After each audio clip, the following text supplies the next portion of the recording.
کوئی ایسی شخصیت نہیں ہے جن کو یہ فکر لاحق ہو. آپ تو اہل سنت والجماعت کے عقائد کی بات کرتے ہیں، وہ آپ کے مزارات اور آستانوں کی بات کرتے ہیں، وہ آپ کے مستقبل کے لیے متفکر ہیں. تو جناب والا، بہت ادب کے ساتھ یہ درخواست کرتا ہوں کہ جتنا بھی ہو سکے اور جس طریقے سے بھی ہو سکے ان کے ہدایات پر اور ان کی معیت میں ہمیں کوئی لیڈرشپ نہیں چاہیے. ہمارے پاس ہمارے آستانوں کی لیڈرشپ کافی ہے. یہ بین الاقوامی لیڈر ہیں، ہمارے محسن ہیں، انہی کو سب اختیارات دے دیں کہ جو بھی کمیٹی آپ بنائیں یا جس لاہ عمل کو آپ منظور کریں، ہم اس پر لبیک کہتے ہوئے آپ کے ساتھ چلنے کے لیے تیار ہیں.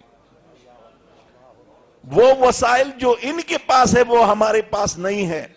وہ دماغ اور وہ سوچ جو جن کو اللہ تعالیٰ نے ان کو عنایت کی ہے وہ ہمارے پاس نہیں ہے.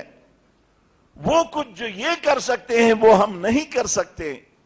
تو ہماری تجاویز بھی میں سمجھتا ہوں کہ شاید یہ ہمارا امتحان لے رہے تھے کہ پہلے آپ ہمیں تجاویز دیں تو بعد میں گفتگو کروں گا. یہ بھی شاید ڈاکٹر صاحب ہماری امتحان لے رہے تھے کہ یہ بول بھی سکتے ہیں کہ نہیں، یا ان کے ذہن میں کچھ ہے بھی کہ نہیں.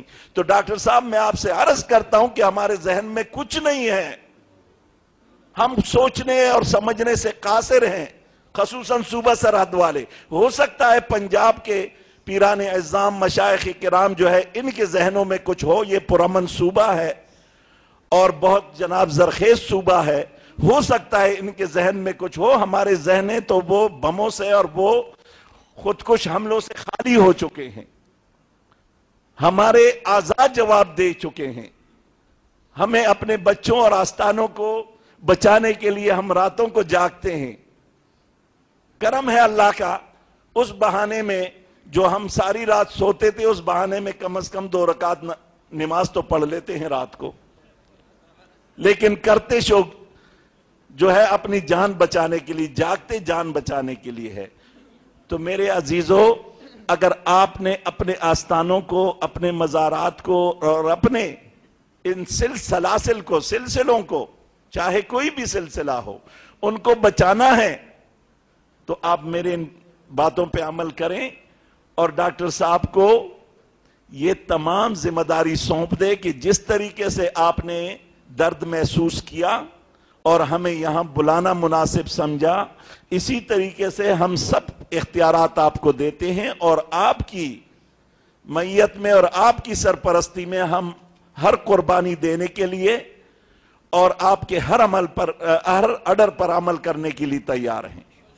جہاں تک میری ذاتی تعلق ہے، حضرت سے میری ملاقات ساؤتھ افریقہ میں بھی ہوئی اور انگلینڈ میں قریب گیا تھا لیکن نہ ہو سکی ان کی مصروفیات کے بنا پر. پشاور میں ایک دفعہ ہوئی، رحمانیہ مسجد میں ان کو سنا اور آج تو دل کرتا ہے کہ ان پر فدا ہو جاؤں.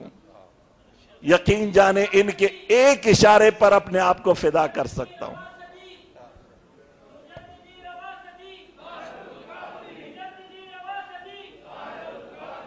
صوبہ سرحد کے مشائخ کے بارے میں جو انہوں نے جو کچھ فرمایا اور جو درد محسوس کیا، تو میں سمجھتا ہوں کہ صوبہ سرحد سے آئے ہوئے جتنے بھی مشائخ ہیں اگر وہ ان کو سمجھ چکے ہیں اور انہوں نے سنا ہو تو وہ بھی یہی الفاظ کہیں گے جو میں نے کہہ دیے.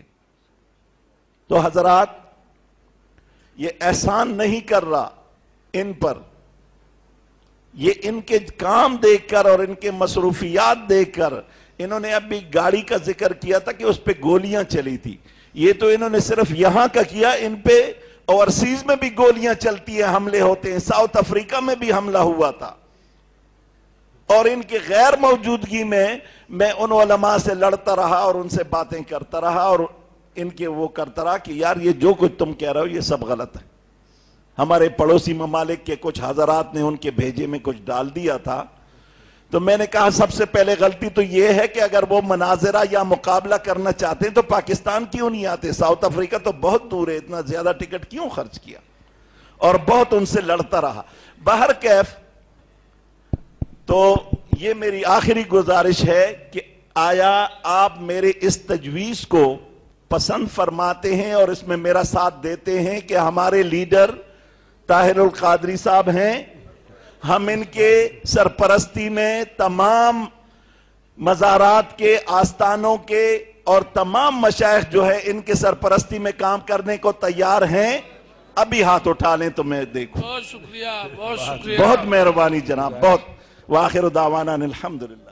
میں عرض کرنا چاہوں گا کہ اگر مشائخ اعظام میں سے بعض احباب کو کسی ایک ساتھی کی گفتگو کے کسی ایک نقطے سے بالفرض اختلاف بھی ہو، جیسے کوئی کہے بھئی فلاں چیز کا مقابلہ اس طرح ہوگا اور فلاں چیز کا مقابلہ اس طرح ہوگا، تو اپنی گفتگو میں اس اختلاف کا ذکر نہ کریں، اور واجب نہیں ہے کہ اس نقطے کا جواب دیں۔ وہ اپنی دیگر مثبت تجاویز کو پیش نظر رکھیں تاکہ فضا جو ہے وہ ساری مثبت تجاویز ہی وصول کرے۔ ہر چیز لکھ رہے ہیں، اور باقی میں یہ بات عرض کر دوں، اس کی اینڈ پر کسی قسم کی کسی لیڈری کا قطعی طور پہ نہ فیصلہ ہونا ہے، نہ میں نے ہونے دینا ہے اپنی ذات کے لیے۔ یہ اس مقصد کے لیے نہ بلائی ہے، اور میری طبیعت بہت دور ہے ان چیزوں سے۔ اختتام پر جو چیز ہوگی آپ کے سامنے انشاءاللہ آ جائے گی باہمی مشاورت کے۔